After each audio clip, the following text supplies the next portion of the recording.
Very good. Thank you, Danny, for that nice introduction. Yes, it's 24th of May, 19, or not 19, 2025. And I'm very, very glad to be here. And today is my birthday and Nancy J's birthday, and we're both glad to be here and we're both glad to be alive. That's for sure. We're going to be opening up today with the preface on page XI. And on page XI, that preface is the preface to the fourth edition, which most of you are holding in your hands right now. And when we go through this, as we will in just a second, we're going to see what a miracle this all is, and a miracle beyond miracles, that something came together in this world to give relief to the alcoholic, to give relief to the addict. There was no treatment for addiction that was in any way, shape, or form effective. There was just nothing that could be done for the addict. And this book and its contents, I believe, was written by God. Now, many can believe that it was written by Bill Wilson. You can believe that if you choose, and that's great. I choose to believe Bill wrote it down, but Bill didn't write the book because he had 3.5 years of sobriety. He was 42 years old. I have 26 years of sobriety, and I'm lucky I can knock out a coherent text message or a coherent postcard. Bill Wilson authored the book according to what we know. Dr. Silkworth wrote the doctor's opinion, and Hank Parkhurst wrote Two Employers. But the bottom line is that this book, in its contents, have restored tens of millions of addicts, yet unborn, generations of unborn addicts, back to society. And the people that were touched by this book are too many to count. They are just too many to count. This book and its contents is singularly responsible for so many families being put back together, so many people whose lives were restored. So with no further ado, let's go to page XI, the preface to the fourth edition. This is the fourth edition of the book, Alcoholics Anonymous. The first edition appeared in April of 1939, and in the following 16 years, more than 300,000 copies went into circulation. Now, when he talks about the 16 years between 1939 and 1955, what he is referring to is the printings of the first edition. The first edition came out on April the 10th, 1939. The second edition came out in 1955. And at that point, they had sold about 1 million copies. But when the book first came out, you couldn't give it away. You just couldn't give it away. And then through a series of things that we are going to talk about, Fulton Ausler and Liberty Magazine and different things like that, the book became very, very popular. The 1 millionth edition was given to President Dwight D. Eisenhower when they had their convention in 1950. They had their convention in Cleveland, and then after that, the 1 millionth copy was sold, and I think they gave that specific book to Dwight D. Eisenhower, who was president of the United States at that time in the 50s. But in 1950, he wasn't, obviously. Truman was. All right, this is the fourth. Okay. The second edition, published in 1955, reached a total of more than 1,150,500 copies. The third edition, which came off the press in 1976, achieved a circulation of approximately 19,550,000 in all formats. When they talk about in all formats, what they mean is soft cover, hard cover, big print, that kind of thing, which I'm holding in my hands is a soft cover, big print edition. So there's different ones, there's little ones, there's big ones, different things like that. And what you see here before we move on is as the program gained more popularity, something else was happening too. More and more other 12-step programs were coming into view, coming into existence. So in 1960, Overeaters Anonymous came in. Then you had Gamblers Anonymous that came in during the 50s. You had Overeaters Anonymous coming in 1960. I think Cocaine Anonymous, which came out later, they used the big book of Alcoholics Anonymous. Unless I'm mistaken, they still do. And there are other 12-step programs that use the big book of Alcoholics Anonymous. There's Nicotine Anonymous. There's Debtors Anonymous. There's all manner of 12-step programs today. And some of these 12-step programs have their own literature and still have the big book. And some of these programs do not use the big book. For example, Al-Anon does not use the big book. And there are other programs that don't use it. But most do, and most find that the big book is extremely versatile in its usage. So you can use it as easily for Overeaters Anonymous as you can for Alcoholics Anonymous. You can use it as easily in Cocaine Anonymous as you do for Alcoholics Anonymous. You can use it in Gamblers Anonymous as easily as you can, anything else. So the book is extremely versatile. The book is extremely timeless. People in 1939 used it to recover. People in 2025 can use it to recover. And people in 1,000 years from now, 5,000 years from now, they're going to be using this book to recover as well. So when you have a book that's that versatile, you don't just throw it away. You use it and you treasure it, and you know that it is the truth because it works. It absolutely works. How do we know that it works? Look around you. Look at the people here that are in recovery, that are doing what they need to do based on the instructions in this book. I am alive. Now, as I said, today is my 71st birthday, but let me assure you of something. Doctors have been signing my death warrant, my death certificate, from the time I was a teenager. From the time I was a teenager, doctors would scream and yell at my mother and scream and yell at my dad and me that I'm going to die and that I'm not going to live very long and blah, blah, blah. And they were right because they were looking at scientific evidence. I was 300 pounds when I was 17 years old. Who would have expected me to still be alive today? But yet here I am. And so the reason that I'm alive is 100% because of the contents of this book. And this book has absolutely saved my life. God used this book to get through to me in such a way that I did not eat myself to death. All right, let's continue. Because this book has become the basic text of our society. I'm on the second paragraph on page XI, and has helped such large numbers of alcoholic men and women to recovery. There exists strong sentiment against any radical changes being made in it. Therefore, the first portion of this volume describing the AA recovery program has been left largely untouched in the course of revisions made for the second, third, and fourth editions. Now, the only thing that I will tell you is this.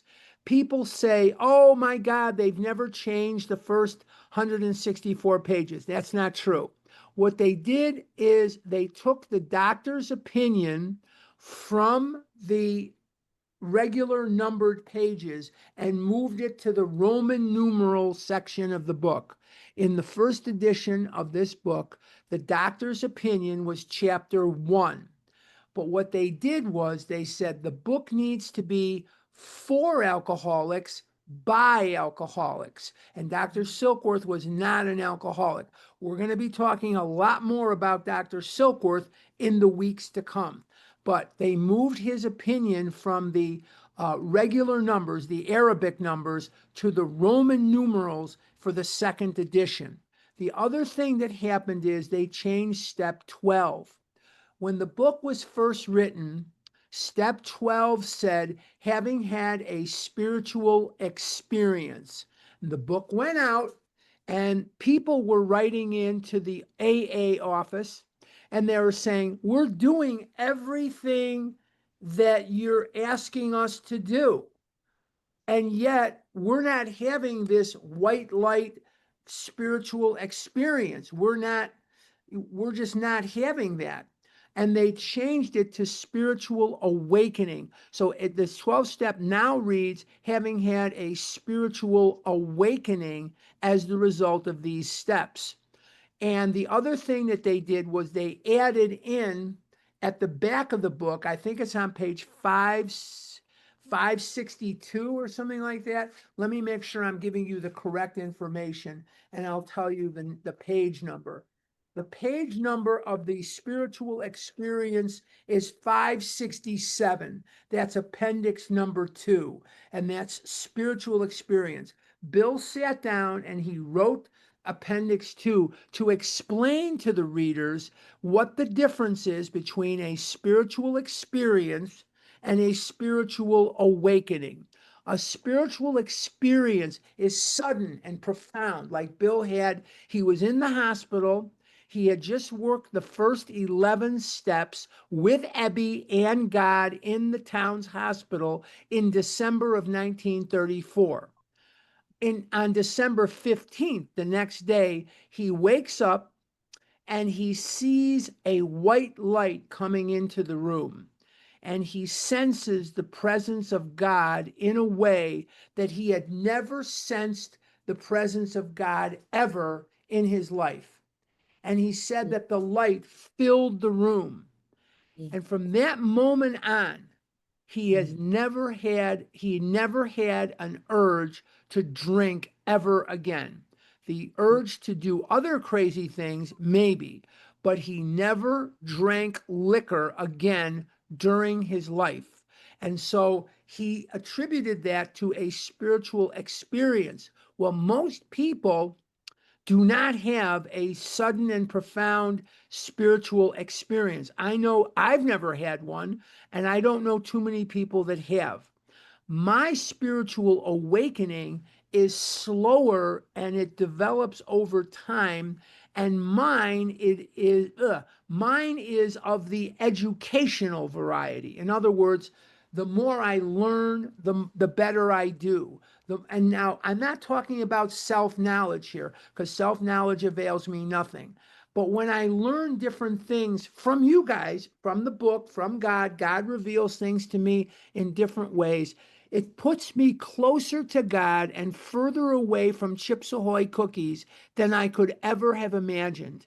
And one of the goals of my life, or the goal of my life, not one of the goals, the goal of my life is to understand that on page 45 of the big book of Alcoholics Anonymous is the thesis line of the book. And it simply says, the main object of this book is to help you find a power greater than yourself, which will solve your problem. Now, if that's going to be the main object of this book, then I want that to be the main object of my life. So if we can shift away from the main object of this program is to lose weight. The main object of this program is to stay on my food plan. The main object of this program is not to purge. The main object of this program is not to binge. Those are all good goals. They're good goals. But I'm selling God short when I consider those to be the main object of my life, because there is so much to life beyond how much I weigh, beyond my food plan, beyond abstinence. And I hear this in OA all the time. I don't argue with people as a rule, unless I'm married to you. I do not argue with you. I am not going to argue with them most of the time, but here is what I hear. Abstinence is the most important thing in my life without exception. Really?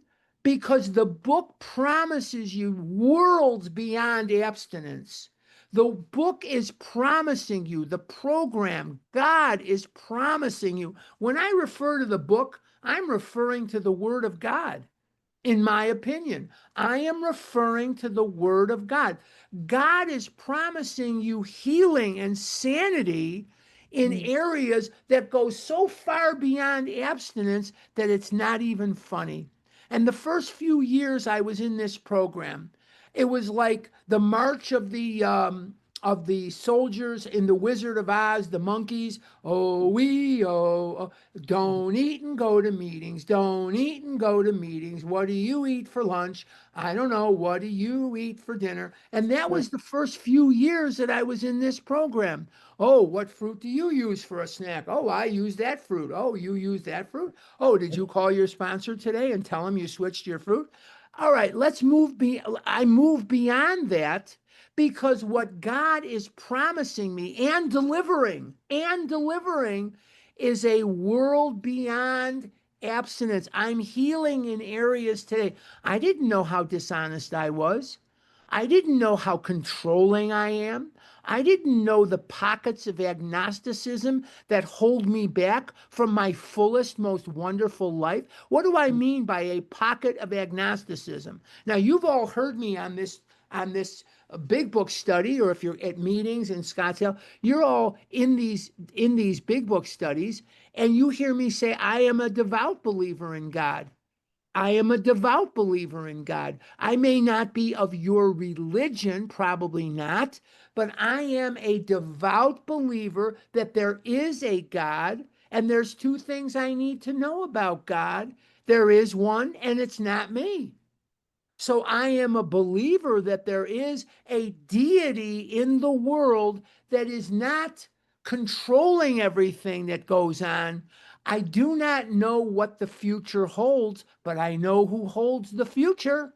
I know who holds the future. And so I believe in that God. Now, where am I going with this?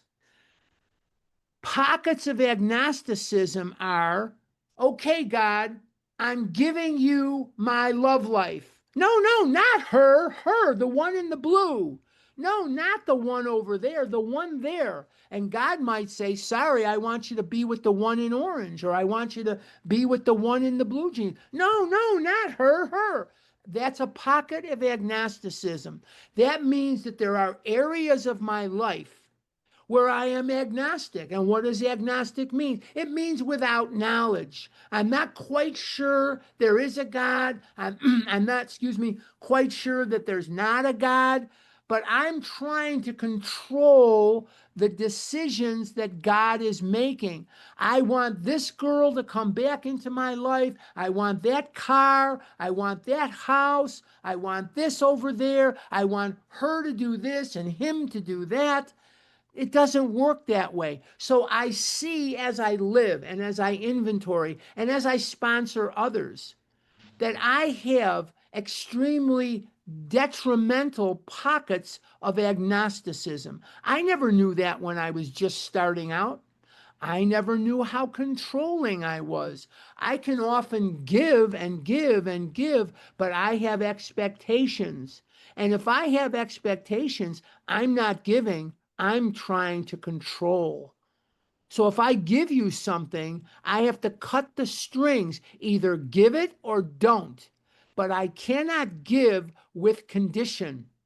I cannot help you with condition. Oh, I'll help you, all right, no problem. I'll help you, but when I want you to do this, this, and this, and say this, this, and this, and do that, that, and that, you better be there because I helped you. It doesn't work that way.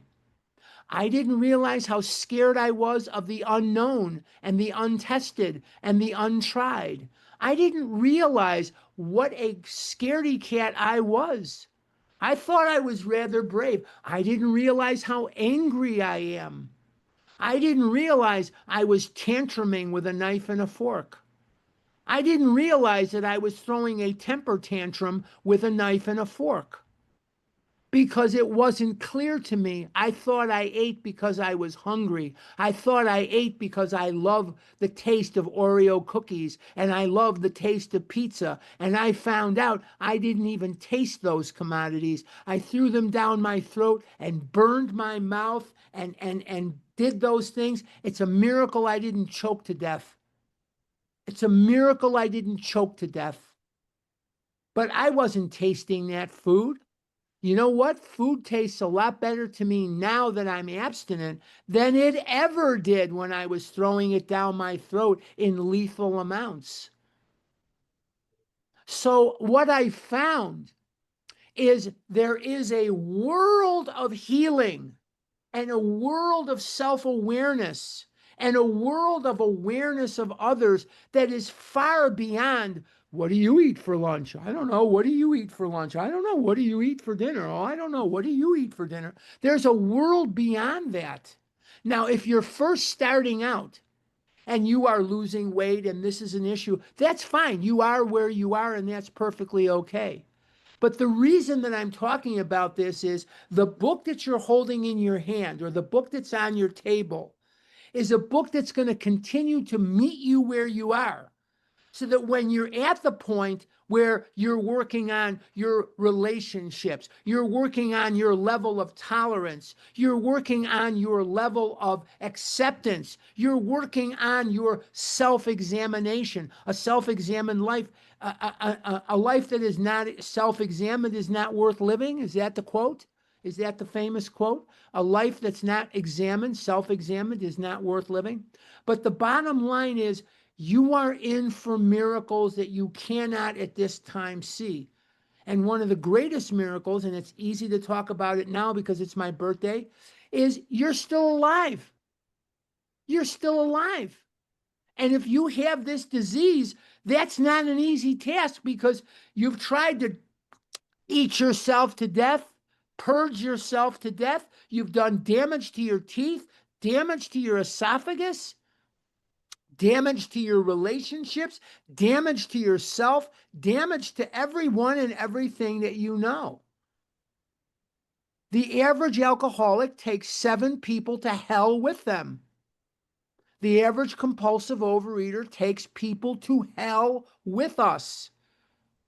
This is not just a disease that affects you or me or the sufferer. It's a disease that affects our children.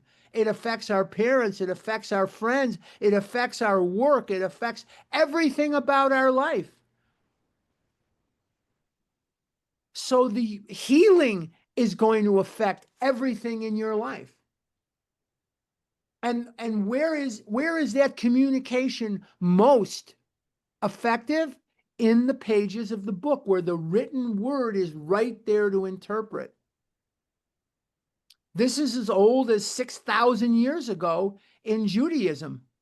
To read and to interpret, this is exactly what was done 6,000 years ago. Sit around, read a sentence, read a paragraph, and now everybody's going to comment on that. That's not anything new. That's not some new concept. That's what was done 5,749 or whatever it is years ago. And it's been going on ever since. So let's go back to the book. The second, I'm on page XI, last paragraph there. The second printing of the first edition added the appendix spiritual experience. And we just talked about that. In the second edition, the appendices on AA tradition, the medical view and religious view of AA, the Lasker Award, and information on how to contact AA were added, and the appendix on the Alcoholic Foundation was discontinued. We had an Alcoholic Foundation in AA of non-alcoholics and alcoholics. Now the entire future of AA is in the hands of alcoholics. If they drink it away, if they make mistakes, so be it. So be it. But the chief change was in the section of personal stories, which was expanded to reflect the fellowship's growth. Notice that fellowship is capitalized because for many it is a higher power. Bill's story, Dr. Bob's nightmare, and one other personal history from the first edition were retained intact. That would be our Southern friend Fitzmayo. And Fitzmayo's story will never be altered or removed because it is referred to in chapter 3, and Fitz was a very good friend of Bill's. but you're never going to see those stories taken out. It's not going to happen. They're not going to take out Dr. Bob's Nightmare. They're not going to take out Bill Dotson, Alcoholics #3. They're not going to take out Fitz Mayo or Jimmy Burwell. Not going to happen. It would take such an unbelievable upheaval of people that it takes what do you call it? It takes 75% of the delegates at an AA convention to change this. They're not going to change Dr. Bob's Nightmare, Jimmy Burwell. They're not going to change that. It's never going to happen. Not in our lifetimes. It's not. From the first edition were retained intact. He's talking about Dr. Bob and Fitz Mayo, our Southern friend on page 208. New versions of 2 stories were written, and new titles, 30 completely new stories were added, and the story section was divided into 3 parts under the same headings that are used now. In the 3rd edition, part 1, Pioneers of AA, was left unchanged. These are the old timers. 9 of the stories in part 2, They Stopped in Time, were carried over from the 2nd edition. 8 new stories were added. In part 3, they lost nearly all. 8 stories were retained. 5 new ones were added. The 4th edition includes the 12 concept of world service and revises the 3 sections of the personal stories as follows. 1 new story has been added to part 1, and 2 that originally appeared in part 3 have been repositioned there. 6 stories have been deleted. 6 of the stories in part 2 have been carried over. I'm boring myself with all this, but all right, part 3, okay, part 2 have been carried over. 11 new ones have been added and 11 taken out. Part 3 now includes 12 new stories. 8 were removed in addition to the 2 that were transferred to part 1. All changes made over the years in the Big Book, AA members' fond nickname for this volume, have had the same purpose: to represent the current membership of Alcoholics Anonymous more accurately and thereby to reach more alcoholics. If you have a drinking problem, we hope you may pause in reading one of the 42 personal stories and think, yes, that happened to me, or more important, yes, I felt like that, or most important, yes, I believe this program can work for me too. Now, before we go into a discussion of the foreword to the 1st edition, I want you to remember that in 1939, the world was a very different place. There were no laws protecting anybody in the workplace. Let's just say, for example, I'm working for a company and it's owned by Joe. Joe owns the company and I work at the company. And Joe finds out that I'm an alcoholic. He finds out I'm an alcoholic. He has every right to fire me. Alcoholics who are in recovery today through legislation are in what's called a protected class.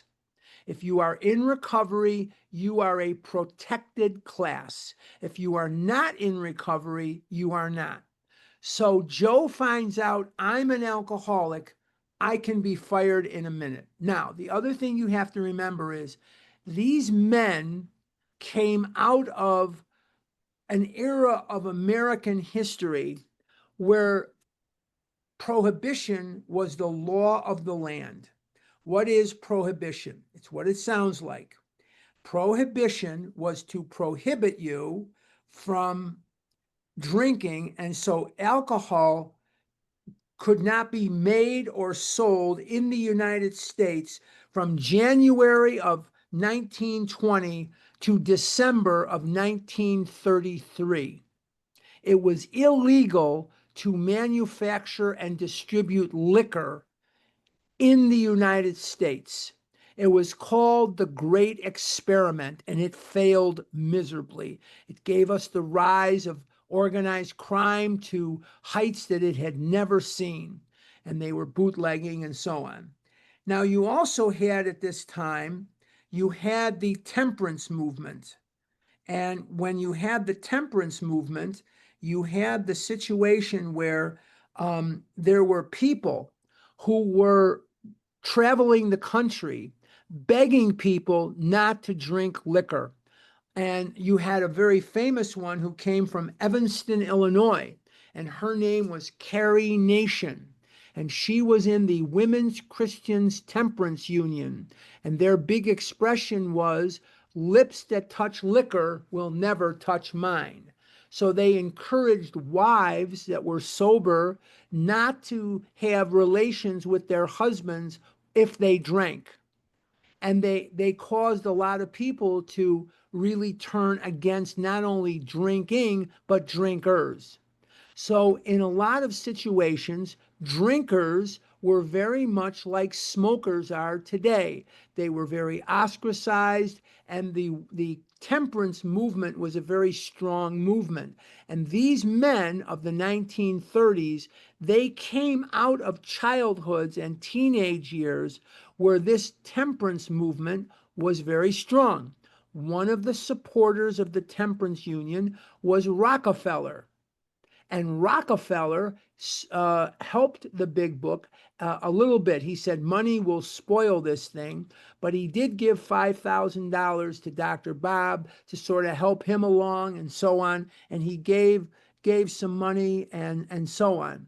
But the bottom line is that um, this is what these men were coming out of. So let's take a look at page XIII, page XIII in the fourth edition. This is the foreword to the first edition. This is the foreword as it appeared in the first printing of the first edition in 1939. We of Alcoholics Anonymous are more than 100 men and women who have recovered from a seemingly hopeless state of mind and body. Now let's stop right there because this is very important. For literally thousands of years, and I mean thousands of years, there was no solution to alcoholism. There was no solution to any of this. People who were afflicted with alcoholism were jailed, institutionalized, or buried. And so for thousands of years, there was nothing that could be relied upon. And when you read these words, 100 men and women who have recovered. Can you recover? The big book says you can. Remember what we talked about on the title, on the title page? The title page that we went over a couple of weeks ago, it says at the top, it says, Alcoholics Anonymous, the story of how many thousands of men and women have recovered from alcoholism. This is the second time that you're hearing this word recovered. For thousands and thousands and thousands of years, it was absolutely impossible to think that you, as an alcoholic, could recover. And today, in 1939, it says in this book that there are 100 men and women who have recovered from a seemingly hopeless state of mind and body. The next sentence is to show other alcoholics precisely how we have recovered is the main purpose of this book. Now, I just got through telling you that the thesis line of the book is on page 45, and it says, the main object of this book is to help you find a power greater than yourself, which will solve your problem. And here it says to show other alcoholics precisely how we have recovered is the main purpose of this book. Are they consistent? Yes, they are. To show you how to recover is to put you in touch with God, to put you in touch with a power greater than yourself. To show you how we have done it is the pathway to finding the miracles that are within. Is it consistent? Yes. Is it workable? Yes. Is it that hard? No. Anytime you're working steps, anytime you are thinking that this is really hard to do, you're doing it wrong. You're doing it wrong because this is not a very difficult program. It's not easy to give up food. I've done it and I know it's hard. And I've relapsed and I've come back and I've relapsed and I've done that. Yes, I have. But the bottom line is that there is a God, and the job of the sponsor is to put the hand of the sufferer in the hand of God. And so what will happen eventually is, if you take these two sentences, to show other alcoholics precisely how we have recovered is the main purpose of this book, and to say the main object of this book is to help you find a power greater than yourself, which will solve your problem. This is showing you how to do that. So it is extremely consistent. It is extremely consistent. And so we look at this and we say it is workable and it is reliable, because the book is very consistent. Let's keep going. To show other alcoholics precisely how we have recovered is the main purpose of this book. For them, we hope these pages will prove so convincing that no further authentication will be necessary. In other words, we hope we can present the program in such a believable way that you will not seek other things, that you will just rely upon the Word of God and recover. Is it okay to read other books? Of course it is. Is it okay to consult other people? Of course it is. If you have another way of doing this, God bless you. We're not saying this is the only way. We're saying that for us who have recovered, it is the way that worked for us. I'm not saying this is the best way. I'm just saying I've lost a little over 500 pounds. I'm alive. I walk 6 miles a day, 6 days a week. Not 6 miles, 3 miles a day, 6 days a week, sorry. And I have a financial life that works. I pay my bills. I have excellent credit. There were banks in Chicago that wouldn't have given me $1 for 4 quarters cash. But I am alive today with a credit rating of over 800. I can buy a car and put zero money down. I never thought that was possible. I paid cash for my car. I don't even have payments. I paid cash. I'm not rich, but I'm not poor. I'm not rich. I'm not rich, but I'm not poor. My bills are paid. I own this house. It's not a fancy house, but I'm in a great neighborhood. I'm in a very nice, my location is fantastic. And my house is small and it's not anything to get excited about. But the bottom line is it's mine. I can spit on walls if I want to. It's my house. I never thought that was possible for me. Okay? We think that this account of our experience, I'm on page XIII. We think this account of our experiences will help everyone to better understand the alcoholic. Many do not comprehend that the alcoholic is a very sick person. And besides, we are sure that our way of living has its advantages for all.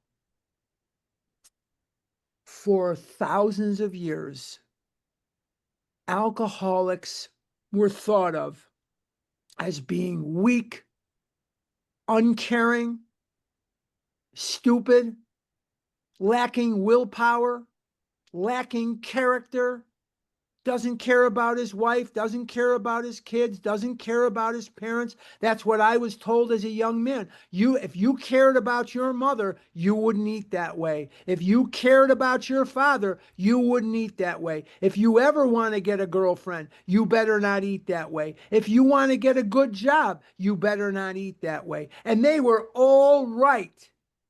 Everything they said was right, except one thing. I do have character. I do have willpower. I do have concerns about my life. And I did love my mother and I did love my father despite my waistline. I have a disease of the mind and I have a disease of the body. No one told me that. No one said to me, come here, Tatala, you've got a disease. You've got a disease of the mind and a disease of the body. And your willpower is not going to change anything about your food intake and your weight. Your willpower is insufficient. Now, I'm not saying go out and eat 5 cows and 6,000 bags of Oreo cookies and 20 pizzas. I'm not saying that. But no one said to me, Harlan, it's not your fault. You can't control this. You didn't cause this, and you can't cure this. You have an illness, and you don't have an illness because you're stupid, and you don't have an illness because you're terrible at math. You don't have an illness because you like red instead of blue, or you don't have an illness because you lack character. The reason that you have the illness is not only unimportant, but it's idiopathic. What does idiopathic mean? It means we don't know where it came from. It's just idiopathic. It's an idiopathic malady, which means we do not know where it comes from. You've got brothers and sisters, same mother, same father. One weighs 300 pounds, one weighs 180. You've got brother and sister. One is an alcoholic, one is a teetotaler. One is a drug addict, one is not. One is a gambler, one is not. Same mother, same father, same house, same dogs, same school, same everything. There is no justification to think, here's why you have this. It is idiopathic. Let's continue. Does everybody understand what idiopathic means? It means we do not know the emanation point of the disease. My favorite title of any story in the back of the big book, not my favorite story, but my favorite title is Because I'm an Alcoholic. Let's go. It is important. I'm in the middle of XIII, 13 in Roman numerals. It is important that we remain anonymous because we are too few at present to handle the overwhelming number of personal appeals which may result from this publication. Being mostly business or professional folk, we could not very well carry on our occupation in such an event. In other words, these guys could not run around telling everybody, hey, I'm an alcoholic. Got any questions? No, that wouldn't work. If you were a doctor or a stockbroker or you were whatever you were, you didn't advertise the fact that you are an alcoholic. Today, a lot of the show people and the sports people are breaking their anonymity left and right. They're breaking their anonymity all the time. But in those days, you didn't dare do that. The repercussions would have been too serious. We could not carry on our occupations in such an event. We would like it understood that our alcoholic work is an avocation. They have their jobs, their careers, and this is an avocation, something on the side. When writing or speaking publicly about alcoholism, we urge each of our fellowship, notice fellowship is capitalized, to omit his personal name, designating himself instead a member of Alcoholics Anonymous. Very earnestly, we ask the press also to observe this request, otherwise we shall be greatly handicapped. We are not an organization in the conventional sense, top of page XIV or 14 in Roman numerals of the word. There are no fees or dues whatsoever. The only requirement for membership is an honest desire to stop drinking. They made them take that word honest out when they did the traditions. They made them take that out because they said, we don't care if the desire is honest or not honest. All we care about is that they don't want to drink, and send them in the room, and Bill agreed. So he took that out. We are not allied with any particular faith, sect, or denomination, nor do we oppose anyone. We simply wish to be helpful to those who are afflicted. We shall be interested to hear from those who are getting results from this book, particularly from those who have commenced work with other alcoholics. We should like to be helpful to such cases. Inquiry by scientific, medical, and religious societies will be welcomed. Now, in this little paragraph, you have traditions 3, 5, 7, 10, and 12.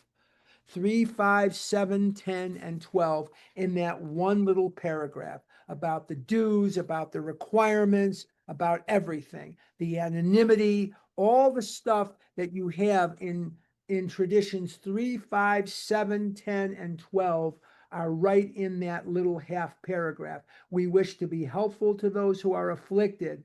We are interested to hear. There's no dues. We're not allied with any particular sect or denomination. So here is your emanation point for these traditions, which came out in the 40s and were passed in 1950.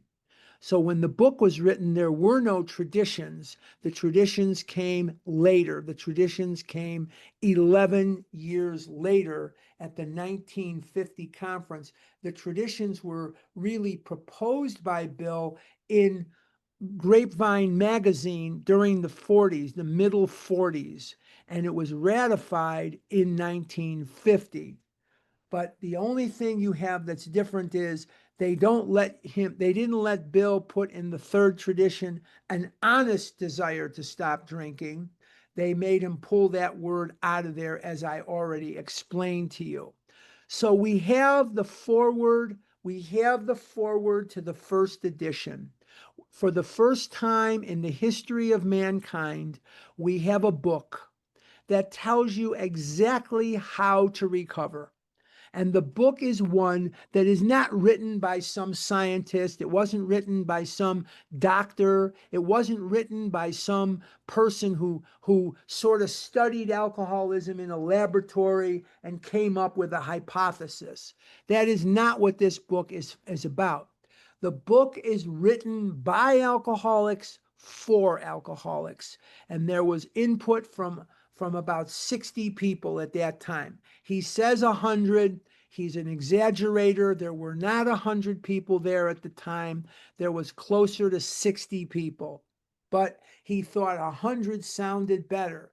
Now, when he puts that in there in the foreword, he says 100 men and women who have recovered. And as I say, that'll get your attention because never before in the history of Earth was there anywhere to go to get advice or input from somebody who had actually recovered from this disease. That was not something that was accessible to anybody, just not at all.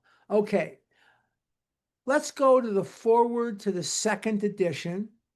And it's on the next page, which is XV. We're not going to finish the foreword to the second edition, but let's get started on it. Figures given in this foreword describe the fellowship as it was in 1955. Since the original foreword to this book was written in 1939, a wholesale miracle has taken place. Our earliest printing voiced the hope that every alcoholic who journeys will find the fellowship of Alcoholics Anonymous at his destination. Already, continues the early text, 2s and 3s and 5s of us have sprung up in other communities. 16 years have elapsed between our first printing of this book and the presentation in 1955 of our second edition. In that brief space, Alcoholics Anonymous has mushroomed into nearly 6,000 groups whose membership is far above 150,000 recovered alcoholics. Groups are to be found in each of the United States and all the provinces of Canada. AA has flourishing communities in the British Isles, the Scandinavian countries, South Africa, South America, Mexico, Alaska, Australia, and Hawaii.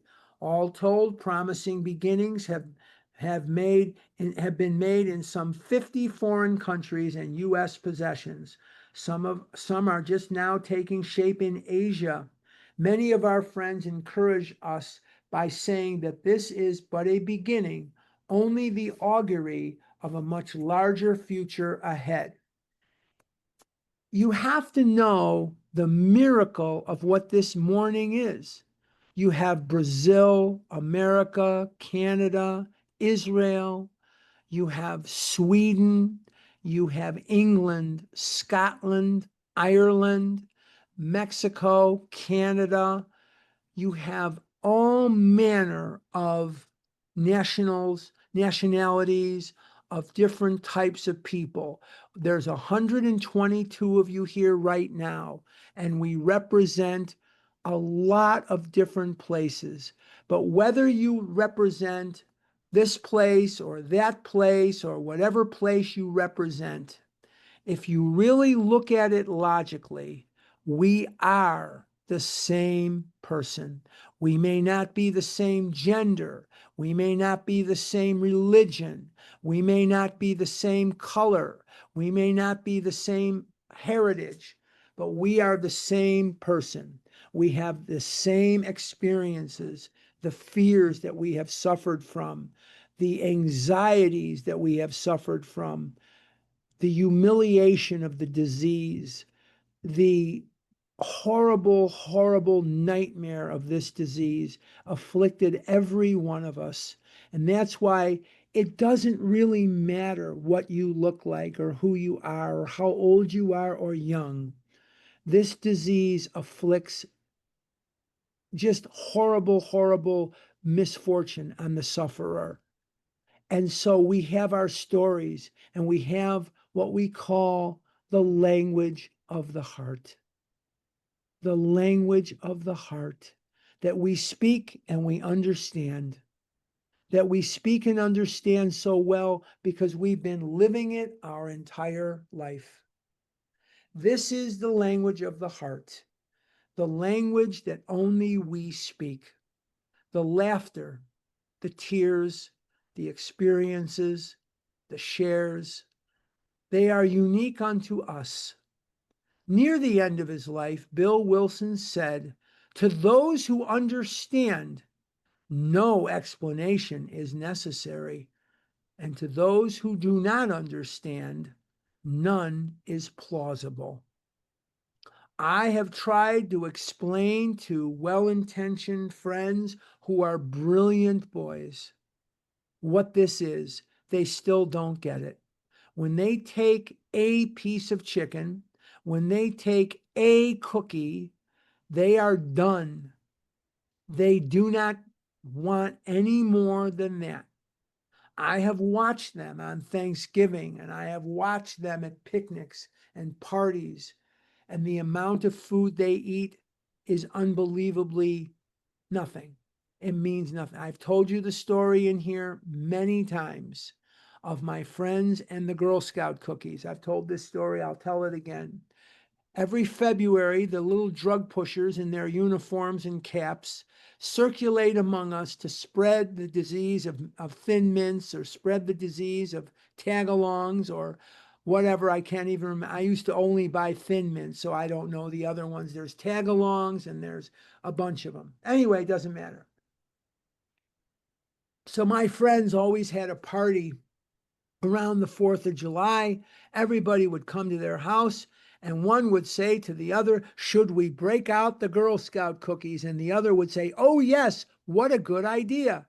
And they would put the box of Girl Scout cookies out, and maybe 3 or 4 of the cookies would disappear. And they would put the cookies in the freezer.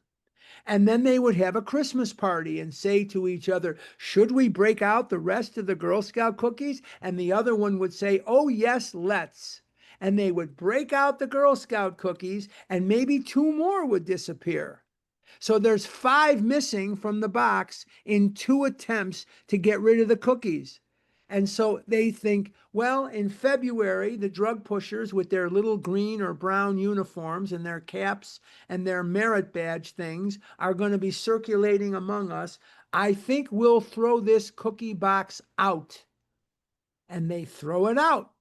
And that is how they eat Girl Scout cookies, where I used to finish an entire box or 2 just on my way to the car. I'd be ripping into those cookies like a grizzly bear at a picnic.